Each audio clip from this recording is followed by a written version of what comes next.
Assalamualaikum warahmatullahi wabarakatuh. Perkenalkan, nama saya Serlina Vitasari dengan NBI 11122000070. Perkenalkan, nama saya Mirzada Ivana dengan NBI 11 12 000052 dari Prodi Administrasi Negara, Fakultas Ilmu Sosial dan Ilmu Politik dari kampus Universitas 17 Agustus 1945 Surabaya. Di sini kita akan mempresentasikan hasil resum kita untuk memenuhi tugas evaluasi akhir semester. Asas-asas dalam HAN terdapat dalam 3 bahasa. Yang pertama bahasa Belanda, yaitu Rechtsbeginsel. Yang kedua dalam bahasa Inggris, yaitu Principle. Dan yang terakhir dalam bahasa Indonesia, yaitu Prinsip. Selanjutnya, asas atau prinsip HAN menurut para ahli. Salah satunya menurut ahli Karl Lawrence. Dia menjelaskan bahwa asas-asas hukum gagasan yang membimbing dalam pengaturan hukum yang dirinya sendiri bukan merupakan aturan yang dapat diterapkan, tetapi dapat diubah menjadi sedemikian. Asas hukum dalam HAN mempunyai 3 asas. Yang pertama, kebenaran yang fundamental atau yang mendasar. Yang kedua, gagasan yang membimbing dalam pengaturan HAN. Yang ketiga, dasar dari sistem HAN itu sendiri. Contoh asas dalam HAN itu ada 3. Yang pertama yaitu asas keabsahan, yang kedua tata kelola pemerintahan, yang ketiga praduga keabsahan. Selanjutnya, perbedaan norma hukum dengan asas hukum menurut para ahli Sudikno Mertokusumo. Di sini dia menjelaskan bahwa asas hukum adalah peraturan yang konkret dan bersifat umum dan abstrak. Sedangkan norma hukum yaitu nilai yang bersifat lebih konkret daripada asasnya. Untuk contohnya ada asas keabsahan keputusan pemerintah. Untuk selanjutnya yaitu konsep dalam hak administrasi negara. Konsep dalam HAN sendiri merupakan suatu pikiran yang diciptakan khusus sebagai suatu teknis untuk menyatakan kehendak tujuan dalam administrasi negara. Selanjutnya yaitu teori hukum. Di sini teori hukum menjelaskan tentang segala hal yang terkait dengan hukum melalui berbagai pendekatan atau pola pikir.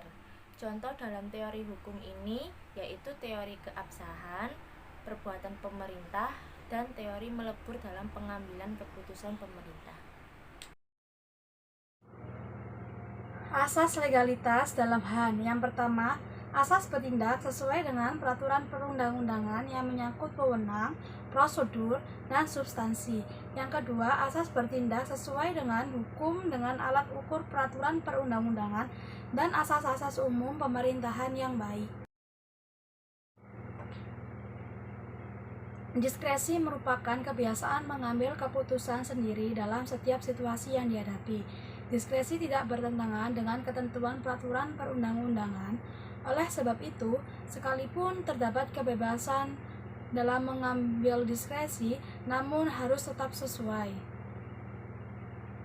Batasan diskresi merupakan perbuatan hukum administrasi apabila peraturan perundang-undangan yang berlaku belum mengaturnya, atau peraturan yang ada yang mengatur tentang perbuatan tersebut tidak jelas sehingga diperlukan diskresi, dan tindakan atau perbuatan tersebut hanya dapat dilakukan dalam keadaan memaksa.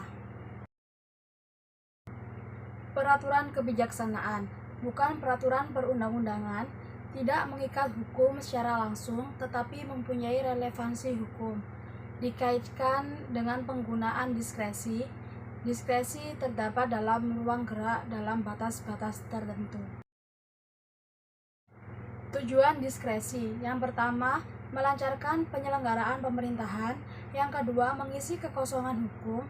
Yang ketiga, memberikan kepastian hukum. Yang keempat, mengisi stagnasi pemerintahan.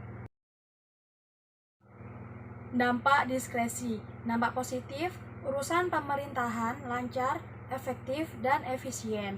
Dampak negatif, bila penggunaan secara berlebihan menimbulkan yang pertama berakibat pelampauan kewenangan, yang kedua penyalahgunaan wewenang, yang ketiga sewenang-wenang. badan atau pejabat pemerintahan yang dapat menerbitkan keputusan diskresi sebagai berikut: Presiden, para menteri, Panglima TNI, Kepala Kepolisian Negara, Ketua Komisi, Dewan dan Lembaga, Gubernur, Bupati dan Wali Kota, pejabat eselon 1 di pemerintahan pusat dan provinsi, sekretaris daerah, kabupaten atau kota, pimpinan badan, serta pejabat yang memiliki kewenangan untuk menetapkan keputusan diskresi karena tugasnya berhubungan langsung dengan pelayanan masyarakat. Contohnya seperti Kepala Resort Kepolisian Negara, camat, dan lain sebagainya. Sekian presentasi dari kita. Apabila ada salah kata dan kekurangan, mohon dimaklumi. Wassalamualaikum warahmatullahi wabarakatuh.